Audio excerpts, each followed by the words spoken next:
आप सभी का YouTube चैनल में स्वागत है। आज के वीडियो में UPSC assistant professor UGC net select और स्कॉलर पीएचडी जो स्कॉलर हैं उनके लिए काफ़ी महत्वपूर्ण है, लेकिन यह स्पेशली वीडियो है जो भी उत्तर प्रदेश में असिस्टेंट प्रोफेसर का 16 या 17 तारीख को जो एग्ज़ाम होने वाला है उसमें यूनिट 2 में रिसर्च है। रिसर्च में क्या क्या पूछा गया है उसमें यह टॉपिक है। एक तो शोध के बारे में, दूसरा शोध का तात्पर्य क्या है, उसकी प्रणाली क्या है, आंकड़े, स्रोत, संकलन और विश्लेषण, यानी कि ये टॉपिक दिए गए हैं और इन्हीं से क्वेश्चन आएगा। या इंग्लिश में बोले research meaning and method, data source, collection and analysis. आपको ये पूरा के पूरे वीडियो में एक साथ मिलेगा, उसके बाद इससे संबंधित क्वेश्चन मिलेंगे। आपने ये वीडियो देख लिया तो आपको अलग से कहीं कुछ देखने की जरूरत नहीं है, उससे ही क्वेश्चन आएगा। लेकिन आपको ये मैं बता दूं, असिस्टेंट प्रोफेसर का एग्जाम हो या यूजीसी नेट का सेलेक्ट का, उसमें क्वेश्चन कभी भी रिपीट नहीं होते, लेकिन आपका अगर कॉन्सेप्ट क्लियर है तो उसी के आधार पर आते हैं। तो चलते हैं आगे, बात करते हैं शोध या रिसर्च क्या है। शोध अंग्रेजी शब्द रिसर्च का पर्याय है, किंतु इसका अर्थ पुनः खोजना नहीं, यानी कि रिसर्च को अगर अंग्रेजी में देखोगे तो उसका होता है पुनः खोजना, अपितु इसका गहन खोज है। यानी कि रिसर्च का मतलब गहन खोज करना, गंभीर खोज करना। व्यापक अर्थ में शोध का अनुसंधान या रिसर्च किसी भी क्षेत्र में ज्ञान की खोज करना या विधिवत गवेषण करना होता है। वैज्ञानिक अनुसंधान में वैज्ञानिक विधि का सहारा लेते हुए जिज्ञासा का समाधान करने की कोशिश की जाती है। यानी कि रिसर्च जो है किसी भी क्षेत्र में ज्ञान की खोज करना और जो हमारी जिज्ञासा है उसका समाधान करने के लिए शोध या रिसर्च की जाती है। शोध को कई नाम से जानते हैं, रिसर्च भी बोल जाते हैं, अनुसंधान भी बोला जाता है और उसके अलावा अन्वेषण भी बोला जाता है। ये कई नामों से पुकारा जाता है। शोध की परिभाषा अभी आपने नॉर्मली देख लिया, शोध क्या है, कोई ना कोई समस्या है, उसमें हमें जो हमारी जिज्ञासा है ज्ञान को बढ़ाने के लिए की जाती है। अब परिभाषाओं के आधार पर भी आपको इसमें कुछ क्लियरिटी होगी। परिभाषाओं में जो advanced learning discovery of current England के अनुसार या करंट इंग्लिश के अनुसार जो बताया गया है, शोध की परिभाषा ज्ञान की किसी भी शाखा में नवीन तथ्यों की खोज के लिए सावधानी पूर्वक किए गए जांच पड़ताल को शोध की संज्ञा दी जाती है। यानी कि क्या बोला है, ज्ञान की किसी भी शाखा में नवीन यानी नया ज्ञान खोजने के लिए सावधानी पूर्वक यानी सिस्टोमेटिक किए गए जांच पड़ताल को शोध की संज्ञा दी जाती है। यह जो है एक परिभाषा है। दूसरी है रेडमैन और थोरी मोरी ने अपनी पुस्तक द रोमांस ऑफ रिसर्च में अनुसंधान का अर्थ स्पष्ट करते हुए लिखा है कि नवीन ज्ञान की प्राप्ति के व्यवस्थित प्रयत्न को हम शोध कहते हैं। यानी कि जो नया ज्ञान हमको प्राप्त करना है व्यवस्थित सिस्टमेटिक तरीके से करने के प्रयास को ही हम शोध कहते हैं। तीसरा है लुनवन के अनुसार जो शोध की इन्होंने परिभाषा दी है, उन्होंने क्या है परिभाषा करते हुए लिखा है कि अवलोकित सामग्री का स्वाभाविक वर्गीकरण, साधारीकरण एवं सत्यापन करते हुए पर्याप्त क्रम विषयक और व्यवस्थित पद्धति शोध कहलाती है। अब आपको लगभग शोध की परिभाषा से शोध के बारे में पता चल गया होगा। यानी कि रिसर्च क्या है, किसी भी क्षेत्र में हम कोई नया ज्ञान प्राप्त करते हैं, उसको सिस्टमेटिक तरीके से यानी कि व्यवस्थित तरीके से और साइंटिफिक तरीके से वैज्ञानिक तरीके से खोजने की प्रक्रिया ही शोध कहलाती है। अब अनुसंधान या शोध का महत्व, आवश्यकता क्यों? भाई किसी भी कार्य की या किसी भी चीज़ की आवश्यकता होती तभी तो किया जाता है, तो इसकी आवश्यकता क्या है, यहाँ से कई बार क्वेश्चन आते हैं। तो सबसे पहले अनुसंधान मानव ज्ञान को दिशा प्रदान करता है, यानी कि जो मानव का ज्ञान है उसको दिशा प्रदान करता है तथा ज्ञान भंडार को विकसित एवं परिमार्जित करता है। दूसरा है अनुसंधान जिज्ञासा मूल प्रवृत्ति की संतुष्टि करता है, यानी कि जो व्यक्ति के अंदर जिज्ञासा होती है उसको क्या करता है, संतुष्ट करता है अनुसंधान के द्वारा। तीसरा है अनुसंधान में से व्यवहारिक समस्याओं का समाधान होता है, यानी कि जो व्यवहारिक समस्या है उनका समाधान हमारे को रिसर्च के द्वारा मिलता है। चौथा है अनुसंधान पूर्व ग्रह के निदान और निवारण में सहायक है, यानी कि जो शोध है जो हमारे पूर्व ग्रहों के निदान और निवारण या समस्या है उनको निवारण मिलता है। अनुसंधान अनेक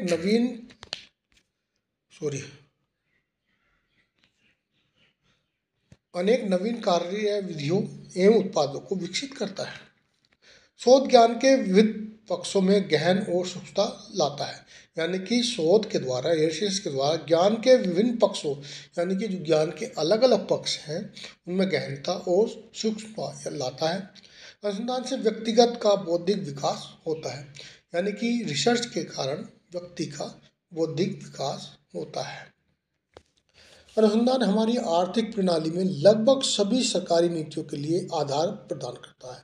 जैसे मान लिया आर्थिक नीतियाँ, जो गरीबी हटाओ के लिए अगर हमको कुछ योजना चलानी है तो पहले उसके लिए अनुसंधान रिसर्च की जाएगी, कितने गरीब हैं, कितने की आमदनी कितने तक है और कितने बहुत ज़्यादा गरीब हैं, कौन से किस वर्ग में आते हैं, तो ये रिसर्च के द्वारा ही योजनाओं का सही क्रियान्वयन किया जाता है। अनुसंधान यानी कि रिसर्च के माध्यम से हम वैकल्पिक नीतियों पर विचार और उनके विकल्पों में से प्रत्येक के परिणाम की जांच कर सकते हैं। अनुसंधान सामाजिक रिश्तों का अध्ययन करने में सामाजिक वैज्ञानिकों के लिए भी इतना ही महत्वपूर्ण है जितना हमारे लिए है। 11 नंबर पर है यह एक तरह की औपचारिक प्रशिक्षण है, यानी कि रिसर्च जो है एक तरह का फॉर्मल टीचिंग यानी प्रशिक्षण है। अनुसंधान नए सिद्धांत का समन्वय करने के लिए हो सकता है। अनुसंधान नई शैली और रचनात्मक के विकास के लिए हो सकता है, यानी कि जो रिसर्च कर रहे हैं हम यह रचनात्मक के विकास के लिए भी कार्य कर सकता है। अब हमने अभी पढ़ा रिसर्च क्या है, पहले उसकी परिभाषा, उसके बाद रिसर्च की आवश्यकता क्यों है और उसका महत्व। अब है अनुसंधान के प्रणाली, मेथड, प्रकार या विधियाँ। कहीं कहीं इसमें कई बार पूछ लेता है इसके प्रणाली क्या क्या है, इसका मेथड क्या है, प्रकार क्या है, विधियाँ क्या है। तो अनुसंधान रिसर्च के जो भी हैं प्रणाली, मेथड, प्रकार, विधियाँ निम्न प्रकार है। सबसे पहले जो रिसर्च होती है वो होती है बेसिक या प्योर अनुसंधान। बेसिक अनुसंधान को वही अनुसंधान करता ही कर सकता है जो उस विषय का ज्ञाता हो, इसमें रिसर्च करनी है। बेसिक रिसर्च में भाषा कठिन होती है, यानी कि जो बेसिक है वो थोड़ी सी वही करेगा जिसको उस विषय में ज्ञान है और इसकी भाषा थोड़ी कठिन होती है। उसके बाद दूसरी रिसर्च है अप्लाइड रिसर्च, व्यवहारिक शोध इसको हिंदी में बोलते हैं।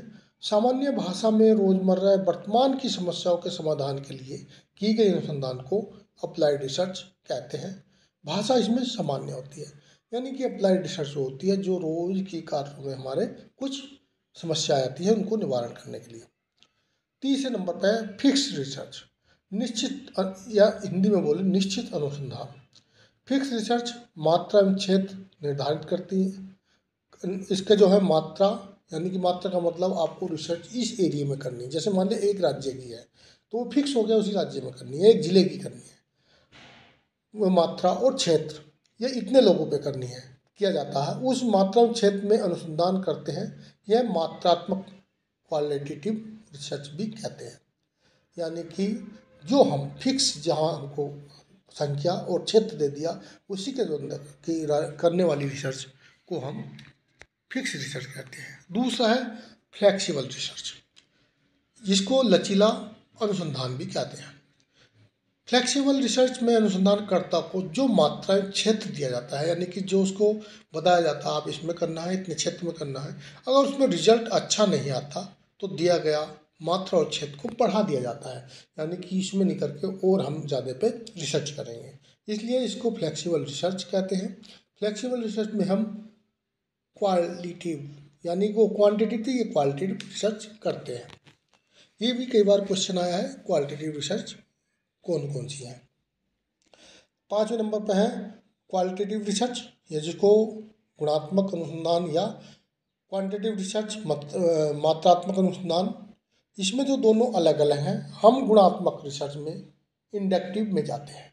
यानी जब गुणात्मक रिसर्च करते हैं तो हम इंडक्टिव में जाते हैं, और क्वांटिटेटिव जब रिसर्च करते हैं मात्रात्मक अनुसंधान में हम डिडक्टिव में जाते हैं। तो यहाँ आपको ये समझने की होता है, अगर पूछ लिया कि जो हम क्वालिटेटिव रिसर्च कर रहे हैं तो वो कौन सी है, क्वांटिटेटिव कौन सी है, तो इंडक्टिव और डिडक्टिव, आपको इसके बारे में जानकारी होनी चाहिए। 6 नंबर पे आ जाती है खोजपूर्ण, जिसको एक्सपेरिमेंटल रिसर्च बोलते हैं। ये 2 प्रकार की होती है। एक्सपेरिमेंटल में अगर पूछा जाए, देखा जाए तो 2 प्रकार की होती है। सबसे पहला होता है एक्सप्लोरेटरी या खोजपूर्ण रिसर्च।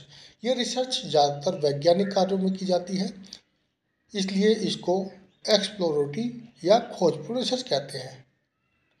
एक्सप्लेनेटरी और कैजुअल शोध, इसमें कारण एवं स्पष्टीकरण के संबंध में रिसर्च की जाती है। यानी कि जो एक्सपेरिमेंटल रिसर्च है वो 2 प्रकार की है, जिसकी खोज करते हैं। सबसे पहले नंबर 1 पे जो आ जाती है एक्सप्लोरेटरी, और दूसरे पे एक्सप्लेनेटरी, दोनों अलग अलग है। एक में वैज्ञानिक कार्य में, दूसरे में कारण जो है और उसके स्पष्टीकरण के बारे में की जाती है। 7 नंबर पर आती है वर्णनात्मक, जिसको डिस्क्रिप्टिव रिसर्च कहते हैं। वर्णनात्मक रिसर्च में क्या व क्यों के संबंध में रिसर्च की जाती है। वर्णनात्मक रिसर्च 4 प्रकार की होती है। वर्णनात्मक रिसर्च 4 प्रकार कौन सी? सबसे पहले प्राकृतिक अवलोकन, जिसको नेचुरलिस्टिक ऑब्जर्वेशन कहते हैं। प्राकृतिक अवलोकन में स्वयं जाकर प्राकृतिक रूप से रिसर्च करना होता है। यानी कि जब आपको बोल जाता है कि आप उस क्षेत्र में जाइए या उनके लोगों के पास रहकर रिसर्च कीजिए, तो उसको पूछा भी जाता है कभी कभी, आप किसी क्षेत्र में जाके या उन लोगों के बीच में जाकर जब रिसर्च करते हैं तो कौन सी है? नेचुरलिस्टिक रिसर्च कहलाती है। दूसरी है प्रयोगात्मक अवलोकन। प्रयोगात्मक अवलोकन में अध्ययन प्रयोगशाला में किया जाता है। इसमें आप प्रयोगशाला में जाते हैं और खुद ही अध्ययन करते हैं। तीसरा है प्रकरण अध्ययन, यानी कि केस स्टडी। करण अध्ययन यानी कि इसमें क्या, केस स्टडी में कुछ घटनाओं के आधार पर नई रिसर्च की जाती है।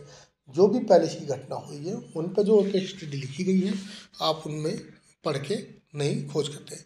चौथे नंबर पर आता है सर्वे, जिसको सर्वेक्षण या सर्वे रिसर्च। वर्णनात्मक रिसर्च सर्वे द्वारा भी की जाती है। जब किसी समस्या पर विस्तार से खोज की जाती है उस पर समय सर्वे किया जाता है। सर्वे का मतलब जैसे जनसंख्या का सर्वे हो रहा है या गरीबी का सर्वे किया जाता है, या भी जैसे जाति जनगणना का बात चल रही है, यानी कि सर्वे किया जाता है। ये भी जो है इसी का एक पार्ट है। 8 नंबर पर आती है ऐतिहासिक, जिसको हिस्टोरिकल रिसर्च बोलते हैं। ऐतिहासिक हिस्टोरिकल रिसर्च में भूतकाल के बारे में रिसर्च की जाती है और उसको वर्तमान से और भविष्य में जोड़कर देखा जाता है। अगर वर्तमान कोई भी चीज़ ऐसी आपसे क्वेश्चन पूछ लिया, ऐसी कौन सी रिसर्च है जो भूतकाल के आधार पर वर्तमान और भविष्य के की जाती है, कौन सी रिसर्च करते हैं, तो हिस्टोरिकल रिसर्च होती है। X post research. X post research में घटना होने के बाद रिसर्च की जाती है, यानी कि जो घटना हो चुकी है उसके बाद जो रिसर्च की जाती है उसको हम एक्स पोस्ट रिसर्च कहते हैं। 10 नंबर पर आता संबंध, यानी कोरिलेशन रिसर्च। सहसंबंध कोरिलेशन का अनुसंधान में बहुत बड़ा महत्व है। इसमें चरों के बीच संबंध को देखा जाता है। देखने के लिए सहसंबंध कोरिलेशन रिसर्च की जाती है। यह 3 प्रकार की होती है। यह भी क्या, 3 प्रकार की रिसर्च है। सबसे पहले है परफेक्ट पॉजिटिव कोरिलेशन, यानी कि जब आप कोरिलेशन रिसर्च करते हैं तो सब इसमें 3 होते हैं, एक तो पॉजिटिव, एक निगेटिव, एक जो है जीरो। और जब मान ले कहा जाए कि आयु के साथ ज्ञान बढ़ रहा है, इसको परफेक्ट जो पॉजिटिव कोरिलेशन कहते हैं। जब रिसर्च करते हैं, जो कोई चीज़ है जिसके मान लिया आपने चाय बना रहे हैं, चाय में चीनी डाली, चाय जितनी चीनी डाली उसके अनुसार मीठा हो रहा है, तो इस तरह, या एज है 25 साल है, उस 25 साल के अनुसार इसका ज्ञान है, तो ये बराबर है, तो इसको जो हम परफेक्ट पॉजिटिव कोरिलेशन बोलते हैं। दूसरा होता है परफेक्ट निगेटिव कोरिलेशन। जब यह कहा जाए कि आयु के साथ ज्ञान कम हो रहा है तो उसको परफेक्ट निगेटिव कोरिलेशन कहते हैं। या ये कहे कि हम ने बहुत चीनी डाल दी किसी चीज़ में, मीठा नहीं हो रहा, तो ये क्या, निगेटिव हो गया। जीरो कोरिलेशन, जब यह कहा जाए कि वायु के साथ ज्ञान का कोई संबंध नहीं है तो उसको जीरो कोरिलेशन कहा जाता है। यानी कि जहाँ पर किसी 2 चीज़ों का आपस में कोई संबंध ही नहीं है और वहाँ पर हम जोड़ कर देख रहे हैं तो उसको हम जीरो कोरिलेशन कहा जाता है। 10 और 11 नंबर पर है 10 के बाद मूल्यांकन इवैल्यूएशन रिसर्च, यानी कि ये स्कूलों में की जाती है। मूल्यांकन इवैल्यूएशन रिसर्च में किसी प्रभावी उद्देश्य का क्या समाज पर प्रभाव पड़ता है उसका मूल्यांकन किया जाता है। फॉर्मेटिव रिसर्च रचनात्मक अनुसंधान, आजकल फॉर्मेटिव रिसर्च जो है बच्चों पर सबसे ज़्यादा की जाती है। फॉर्मेटिव रिसर्च के बारे में बार बार टेस्ट किए जाते हैं। यह आजकल स्कूल में छात्रों के साथ क्लास के दौरान टेस्ट किया जाता है, वह फॉर्मेटिव रिसर्च कहलाती है, यानी कि बच्चों का विकास हो रहा है कि नहीं हो रहा, बच्चे कितना पढ़ रहे हैं नहीं पढ़ रहे हैं। 13 नंबर पर है समेटिव रिसर्च योगात्मक अनुसंधान। समेटिव रिसर्च में जो छात्रों का किसी कोर्स या एक वर्ष के सिलेबस समाप्त होने के अंत में जो टेस्ट लिया जाता है या एग्ज़ाम लिया जाता है, इस प्रकार के मतलब रिजल्ट उसको हम ये समेटिव रिसर्च कहते हैं, या अचानक ही एक बार ही किया जाता है। नैदानिक डायग्नोस्टिक रिसर्च, रिसर्च जब कोई समस्या होने पर कोई रिसर्च की जाती है उसे नैदानिक डायग्नोस्टिक रिसर्च कहते हैं, यानी कि कोई समस्या उत्पन्न हो गई या और क्या नाम समस्या होने पर रिसर्च करते हैं तो उसको डायग्नोस्टिक कहते हैं। जैसे कोई महामारी फैल गई, जैसे कोरोना आया था, उसके लिए भी क्या है नैदानिक रिसर्च की गई थी। प्रोग्नोस्टिक रिसर्च रोग निदान अनुसंधान, जब कोई महामारी बीमारी की समस्या उत्पन्न होने से पहले, यानी कि जिस प्रकार बरसात का मौसम आता है, मच्छरों से डेंगू फैलने की उम्मीद होती है और मच्छरों को कैसे रोका जाए इस पर जो रिसर्च की जाती है, ऐसी रिसर्च को जो है हम प्रोग्नोमेटिक्स रिसर्च कहते हैं। और सबसे महत्वपूर्ण अभी आ गया 16 नंबर एक्शन रिसर्च, समस्या उत्पन्न होने के तुरंत की जाने वाली रिसर्च को एक्शन रिसर्च कहते हैं। जैसे जब किसी स्कूल में समस्या के लिए वर्तमान में किसी स्थिति के सुधारने के लिए जो रिसर्च की जाती है उसको एक्शन रिसर्च कहते हैं। यह लोकल एवं स्कूल लेवल पर की जाती है तथा शिक्षक और प्रबंधक द्वारा की जाती है। इसमें जो भी वहाँ का स्टाफ है वो शामिल होता है। अब आती है एक रिसर्च छूट गई है इसमें, मैं आपको बता दूं वो भी महत्वपूर्ण कभी स्नोबॉल रिसर्च।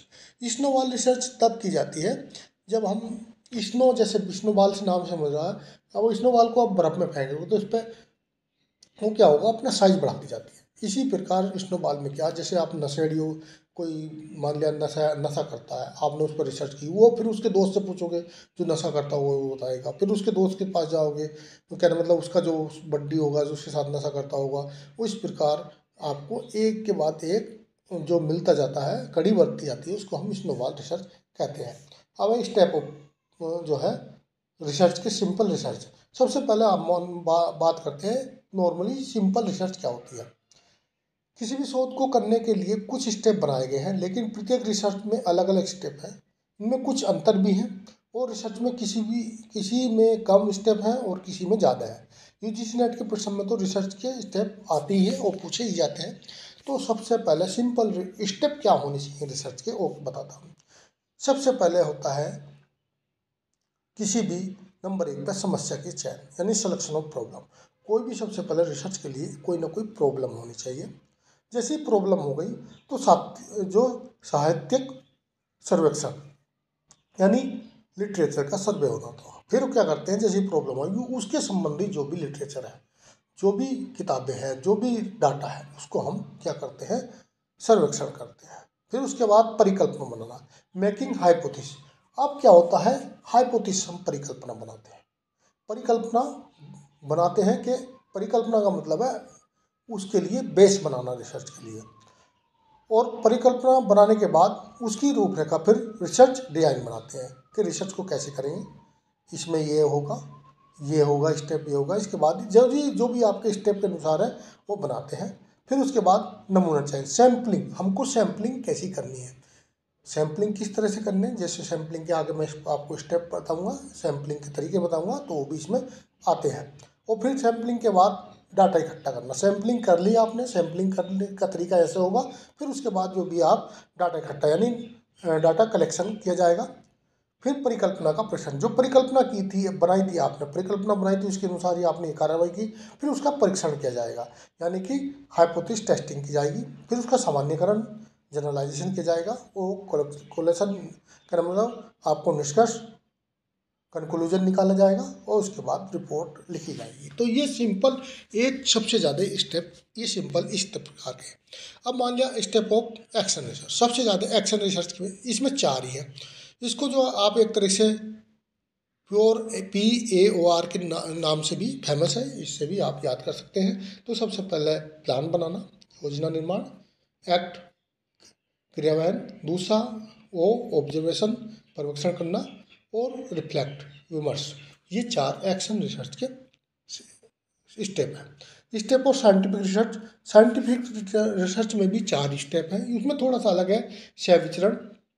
सबसे पहले जो हम साइंटिफिक वैज्ञानिक रिसर्च करते हैं, ऑब्जर्वेशन करते हैं। ऑब्जर्वेशन किया जाता है, इसमें भ्रमों का विचरण यानी फॉर्मेटिंग हाइपोथेसिस में होती है।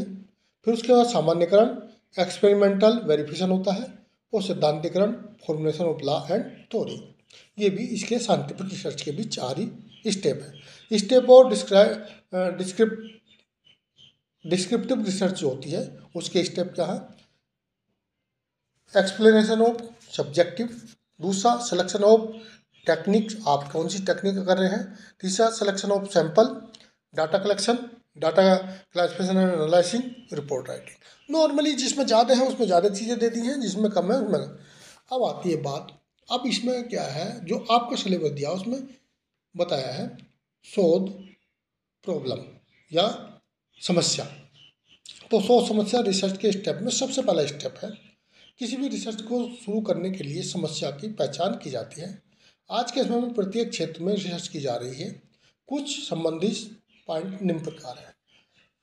किसी भी शोध को शुरू करना शुरुआत का शोध समस्या के स्पष्ट पहचान से होता है, यानी कि जब हमको कोई भी प्रॉब्लम की स्पष्ट पहचान होगी इसके बाद शोध शुरू होता है। शोध समस्या का पहचान करना शोधकर्ता के लिए कठिन कार्य है, छोटा कार्य नहीं है शोध की समस्या का पहचान करना। साथ ही साथ शोध समस्या का पहचान के बाद उसका उल्लेख करना भी कठिन है। आप शोध समस्या तो पता चल गया, लेकिन उसका उल्लेख करना भी एक कठिन कार्य है। शोध समस्या एक ऐसी समस्या होती है जिसमें 2 चरों के बीच प्रश्नात्मक संबंध की अभिव्यक्ति होती है।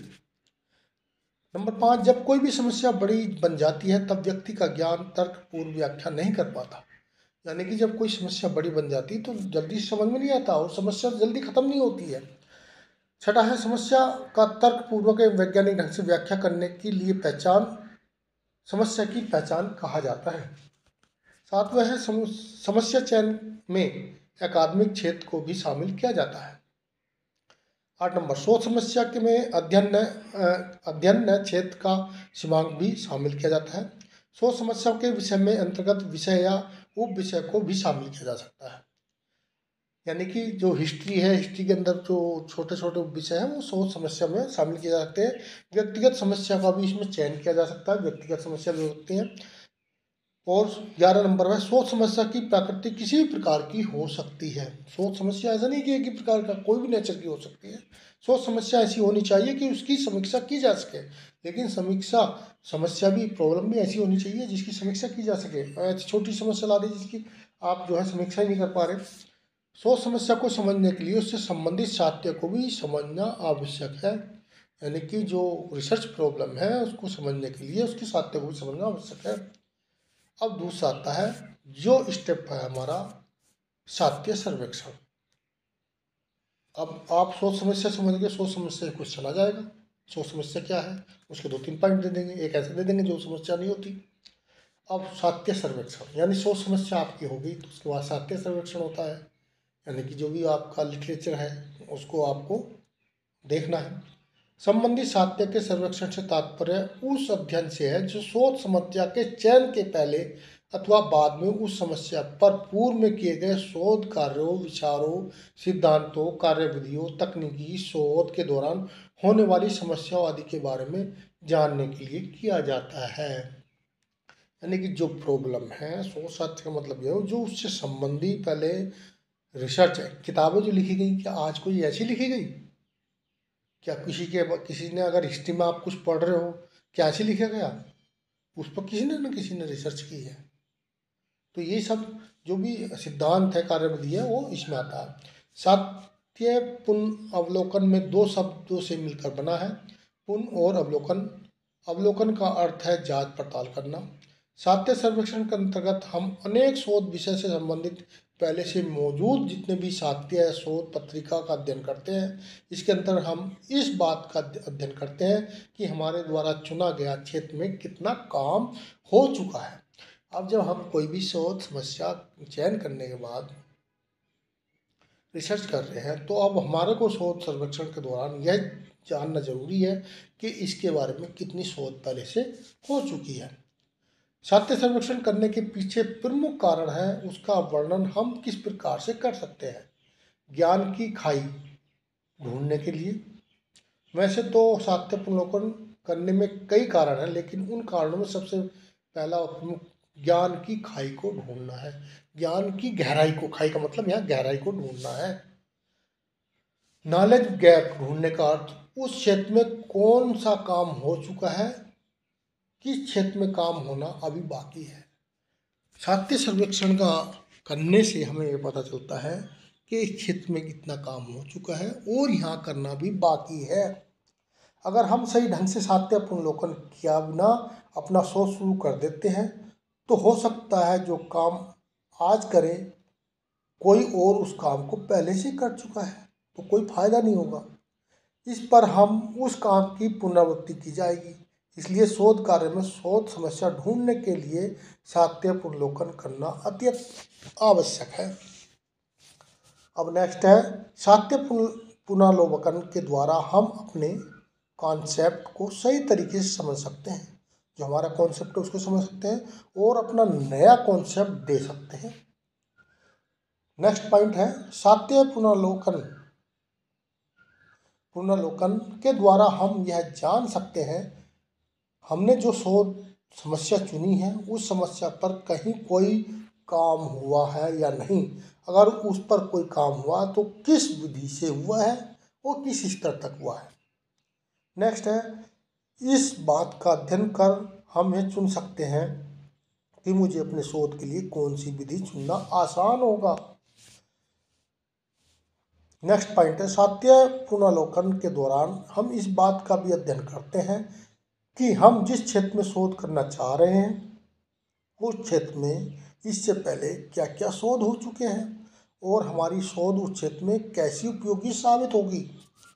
नेक्स्ट है, जब हम अपने शोध के लिए साहित्य पुनर्विलोकन कर रहे होते हैं तो हमारे पास जो सबसे बड़ा प्रश्न है वह यह है कि हमने कितने समय पीछे तक के साहित्य का पुनर्विलोकन किया है। कि हमने, ऐसा तो नहीं हमसे पहले और पुराना भी हो चुका है।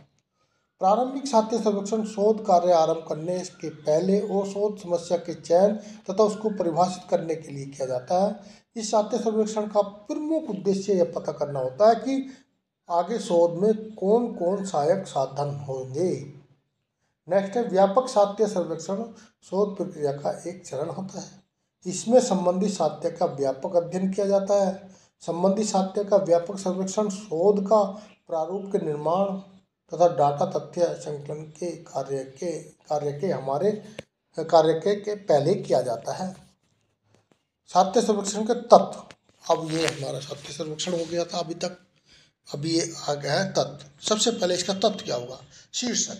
शीर्षक का मुख्य काम होता है कि पाठक शीर्षक देखकर ये समझ जाए कि उसे पढ़ने की जरूरत है या नहीं। शीर्षक में मुख्यतः उपयोगी तत्व का पता चल जाए। शीर्षक में यह पता चले कि यह किस चीज़ का पुनर्विलोकन है। शीर्षक इतना संभव हो सके तो छोटा हो, लगभग 8 से 12 शब्द का हो। यानी कि जब हमने पूरा साहित्य सर्वेक्षण कर लिया तो उसके सर्वेक्षण करने के बाद हमको उसमें जो उसका एक वो बनाना है ब्रीफ हिस्ट्री, तो सबसे पहले उसमें शीर्षक ऐसा होना चाहिए जो आदमी पढ़ते ही समझ जाए। लेखक की सूची। लेखक की सूची के अंतर्गत हम लेखकों का नाम देते हैं, यानी कि किस किस पुस्तक से हमने क्या लिया है। मगर लेखकों की संख्या 1 से अधिक हो तो लेखकों का नाम सूची के रूप में लिखा जाए। अब तीसरा है कि उसमें लेखक लिख दें, कौन कौन लेखक हैं, कौन कौन सी पुस्तक से लिया गया है। सारांश। इसके अंतर्गत मूल्यांकन का सारांश लिखते हैं। सारांश लिखने में हम वर्तमान काल में प्रयोग करते हैं, विधि एवं सामग्री को भूतकाल में लिखते हैं और निष्कर्ष को वर्तमान काल में लिखते हैं। सारांश की लंबाई हम 200 से 250 शब्द में लिखते हैं। ये है सिर्फ मैं उसकी बात कर रहा हूँ, कहने मतलब रिसर्च लिखने की नहीं, जो हमारा समस्या जो प्रॉब्लम थी रिसर्च की, उसके लिए जो सर्वेक्षण किया हमने किसका, लिटरेचर का, उसके बाद लिटरेचर के बाद जो हमने ये लिखा, उसमें 3 पॉइंट होंगे। पहला वाला उसका शीर्षक होगा, दूसरा लेखक की सूची होगी और तीसरा सारांश। अब मुख्यतः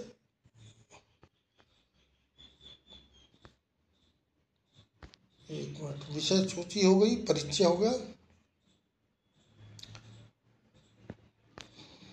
मुख्य 3 तत्व होते हैं। विषय पृष्ठभूमि, इसके अंतर्गत शोध विषय के ऐतिहासिक और सामान्य बातों की चर्चा की जाती है।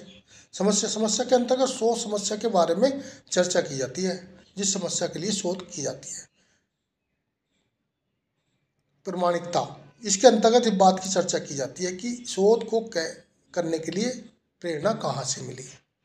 अब आते हैं हम नेक्स्ट स्टेप में, जो हमारी शोध की प्रॉब्लम हमको जो दिया है उसमें परिकल्पना, यानी कि जैसे हमने शोध स्टेप पढ़ा तो उसमें क्या आया, परिकल्पना आई थी, हाइपोथेसिस। अनुसंधान के मस्तिष्क में जो भी समस्या के समाधान के लिए जो विचार आता है उसे परिकल्पना, हाइपोथेसिस कहते हैं। परिकल्पना 2 प्रकार की होती हैं। सबसे पहले होता है नील परिकल्पना और दूसरा होता है अल्टरनेटिव परिकल्पना। नील परिकल्पना उसको कहते हैं जी, नील परिकल्पना को हम HO से भी प्रदर्शित करते हैं, और अल्टरनेट जो परिकल्पना होती है H1 से। यहाँ पूछा जा सकता है HO से कौन सी परिकल्पना हाइपोथेसिस को हम क्या करते हैं, प्रदर्शित करते हैं, तो उसमें आप लिख सकते हो नल हाइपोथेसिस, और H1 से जो करते हैं नेगेटिव। अब परिकल्पना में जो कुछ कभी कभी एरर हो जाता है, तो एरर से भी कई बार क्वेश्चन आता है।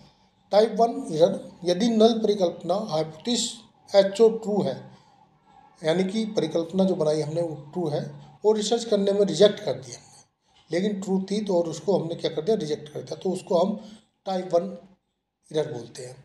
यानी कि हाइपोथेसिस बनाई थी, परिकल्पना ठीक थी, लेकिन हमने उसको क्या कर दिया, रिजेक्ट कर दिया।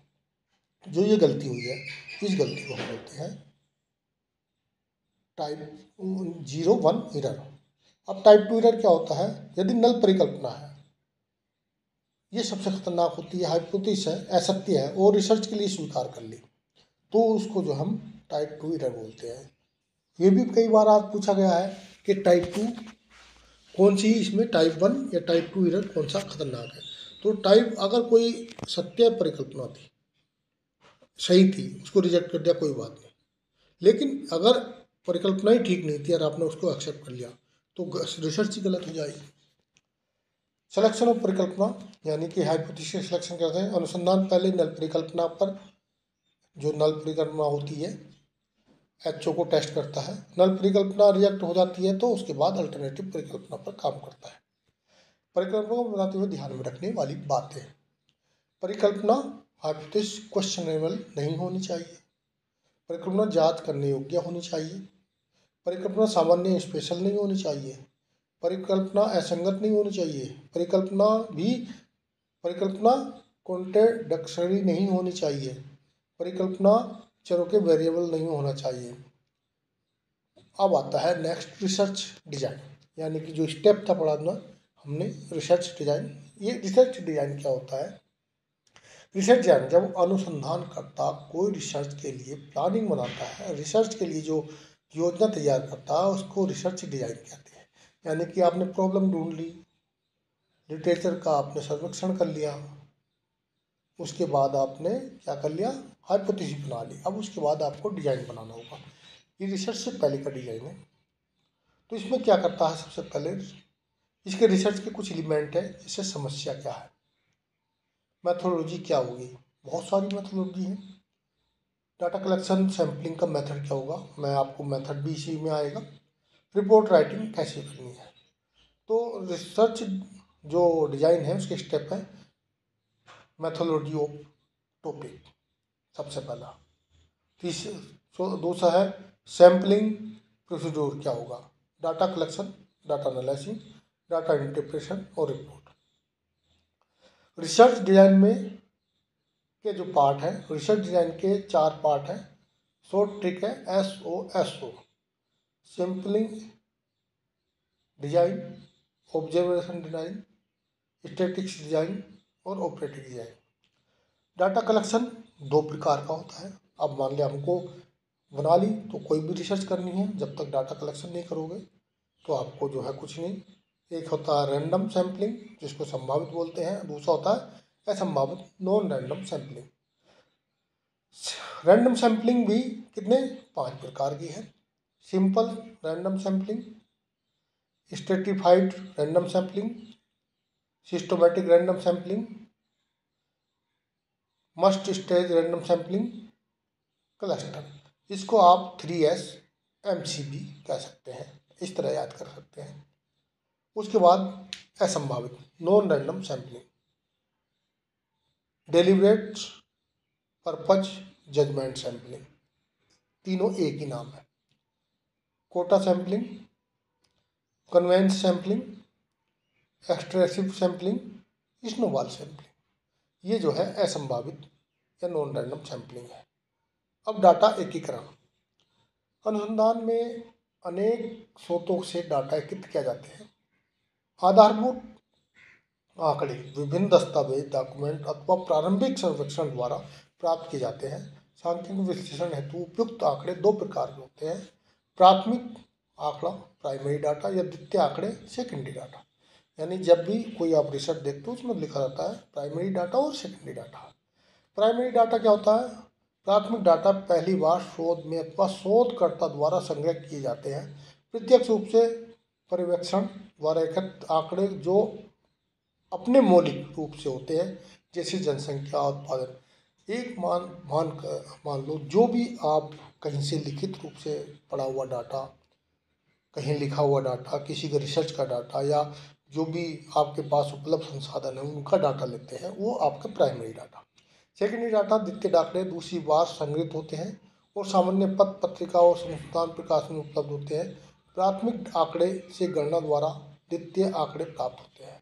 यानी कि प्राथमिक आंकड़ों की गणना द्वारा, यानी कि जब आप कोई पिछले आंकड़े से आप खुद मेहनत करते हैं और जो अपने द्वारा नया चीज़ उत्पन्न करते हैं वो द्वितीय आंकड़े होते हैं। आंकड़ा विश्लेषण या डाटा एनालिसिस, आंकड़ों की जांच करने, आंकड़ों को छँटनी करने, उनको परिवर्तित करने, उनको मॉडलिंग करने की प्रक्रिया का नाम ही आंकड़ा विश्लेषण डाटा एनालिसिस कहलाता है। जो उपयोगी सूचनाओं का अन्वेषण करने, निष्कर्ष प्रस्तुत करने, निर्णय लेने में सहायता प्राप्त करने के उद्देश्य से की जाती है। आंकड़ा विश्लेषण के अनेक पक्ष और अनेक तरीके हैं। सबसे पहले डेटा ऑप्शन प्रक्रिया क्या है? एक चरण 2 चरण मार्गदर्शिका डाटा विश्लेषण की प्रक्रिया व्यवस्थित दृष्टिकोण है जिसमें कई चरण होते हैं। चरण नंबर 1, उद्देश्य और प्रश्न परिभाषित करना। हमारे जो डाटा विश्लेषण कर रहे हैं उससे पहले हमको सबसे पहले पता होना चाहिए उद्देश्य क्या है और प्रश्न क्या परिभाषित करना। दूसरा, डाटा विश्लेषण प्रक्रिया में पहला कदम उद्देश्य को परिभाषित करना होता है। इसमें स्पष्ट विशिष्ट प्रश्न तैयार करना जिसका उत्तर देने के लिए आपका विश्लेषण लक्ष्य रखा है। यह कदम महत्वपूर्ण है क्योंकि पूरी प्रक्रिया के लिए दिशा निर्धारित करता है। इसमें समस्या या स्थिति को समझना, संबोधित करना शामिल होता है। दूसरा चरण है डाटा का संग्रहण करना। एक बार उद्देश्य और प्रश्न निर्धारित हो जाने के बाद अगला चरण प्रशासनिक डाटा को एकत्रित करना, इकट्ठा करना होता है। यह सर्वेक्षण, इसमें क्या क्या करते हैं हम? सर्वेक्षण करते हैं, साक्षात्कार करते हैं, अवलोकन करते हैं, यानी ऑब्जर्वेशन, मौजूद डाटाबेस से निष्कर्ष जैसे विभिन्न तरीकों से किया जाता है। एक ही डेटा मात्रात्मक, संख्यात्मक, गुणात्मक हो सकता है जो समस्या की प्रकृति और पूछे गए प्रश्नों पर निर्भर करता है। 3 नंबर है डाटा छँटनी। छँटनी किसी डाटा क्लेजिंग के नाम से भी जाना जाता है। डाटा विश्लेषण प्रक्रिया में एक महत्वपूर्ण कदम है। इसमें त्रुटियों और विसंगतियों के लिए डाटा को जांच करना और उसके सुधार करना या हटाना शामिल है। यह कदम डाटा की गुणवत्ता और विश्वसनीयता सुनिश्चित करता है जो विश्लेषण में सटीक और सार्थक परिणाम प्राप्त करने के लिए महत्वपूर्ण है। आंकड़ों का विश्लेषण। अब क्या है, हमने छटनी कर ली, अब विश्लेषण। आंकड़ों को छटनी हो जाने के बाद वास्तविक विश्लेषण का समय आता है। इसमें पैटर्न, संबंध, रुझान खोज के लिए आंकड़ों का संख्यात्मक, गणितीय तकनीकी लागू करना शामिल है। इस उद्देश्य के लिए विभिन्न उपकरण और सॉफ्टवेयर उपलब्ध हैं, जैसे पाइथन और एक्सेल और SPSS और SAS जैसे विशेष सॉफ्टवेयर। अब पांचवा चरण आता है डाटा व्याख्या और विजुअलाइजेशन। डाटा के विश्लेषण करने के बाद अगला चरण परिणामों की व्याख्या करना, उन्हें ऐसे तरीके से प्रस्तुत करना जो समझने में आसान हो। इनमें आप आंकड़ों का चार्ट बना सकते हैं, ग्राफिंग कर सकते हैं, अन्य जैसे प्रस्तुति बना सकते हैं, शामिल हैं। आंकड़ों का विजुअलाइजेशन जटिल आंकड़ों को अधिक समझने योग्य में मदद करता है और निष्कर्ष की एक स्पष्ट तस्वीर वो करता है। दोस्तों, आज की वीडियो में इतना ही। वीडियो अच्छी लगी तो वीडियो को लाइक कर दें, दोस्तों को शेयर कर दें, चैनल पर वीडियो। थैंक यू, धन्यवाद।